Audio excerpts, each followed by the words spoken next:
নমস্কাৰ ছাৰ বাইদেউসকল। ৰাজ্যৰ চৰকাৰী কৰ্মচাৰী আৰু পেঞ্চনাৰসকলৰ বাবে অসম চৰকাৰে দিছে দুটা বৃহৎ সুখবৰ। হয়, প্ৰথমটো সুখবৰ হৈছে চতুৰ্থ বৰ্গৰ কৰ্মচাৰীৰ পদোন্নতিত উৎসাহ। কৰ্মৰত চতুৰ্থ বৰ্গৰ কৰ্মচাৰীসকলক তৃতীয় বৰ্গৰ পদলৈ পদোন্নতি দিয়াৰ প্ৰক্ৰিয়া সুসংগঠিতভাৱে নিয়ন্ত্ৰণ কৰাৰ উদ্দেশ্যে কেবিনেটে অসম মাধ্যমিক শিক্ষা সেৱা বিধি 2026 অৰ্থাৎ মাধ্যমিক শিক্ষা প্ৰাদেশিকৃত বিদ্যালয় সেৱা সংশোধনী বিধি 2026 সংশোধনত অনুমোদন জনাইছে। এই সংশোধনীৰ দ্বাৰা কেৱল মাধ্যমিক বিদ্যালয়ত কৰ্মৰত চতুৰ্থ বৰ্গৰ কৰ্মচাৰীসকলে তৃতীয় বৰ্গৰ পদলৈ পদোন্নতি পোৱাত সুবিধা হ'ব। হয় ছাৰ বাইদেউসকল, মাধ্যমিক বিদ্যালয়ত কৰ্মৰত চতুৰ্থ বৰ্গৰ কৰ্মচাৰীসকলৰ পদোন্নতিৰ বাবে অসম চৰকাৰে এই সিদ্ধান্ত গ্ৰহণ কৰিছে।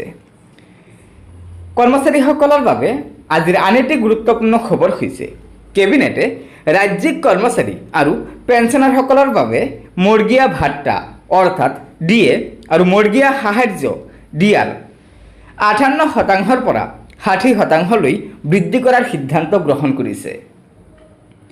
এই বৰ্ধিত হাৰ জুন 2026 দৰমহা আৰু পেঞ্চনৰ সৈতে জুলাই 2026 প্ৰদান কৰা হ'ব।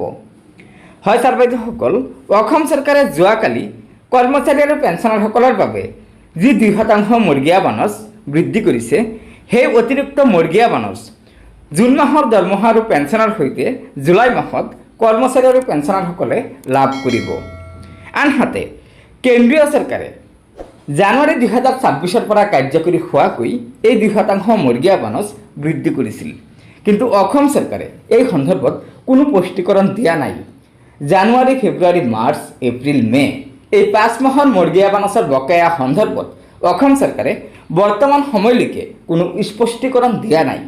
সেয়েহে আমি বিভাগীয় জাননীৰ অপেক্ষা কৰিব লাগিব যে বিত্ত বিভাগে এই মৰ্গীয়া বানচৰ বকেয়া সন্দৰ্ভত কি সিদ্ধান্ত গ্ৰহণ কৰিছে বা কি সিদ্ধান্ত গ্ৰহণ কৰে।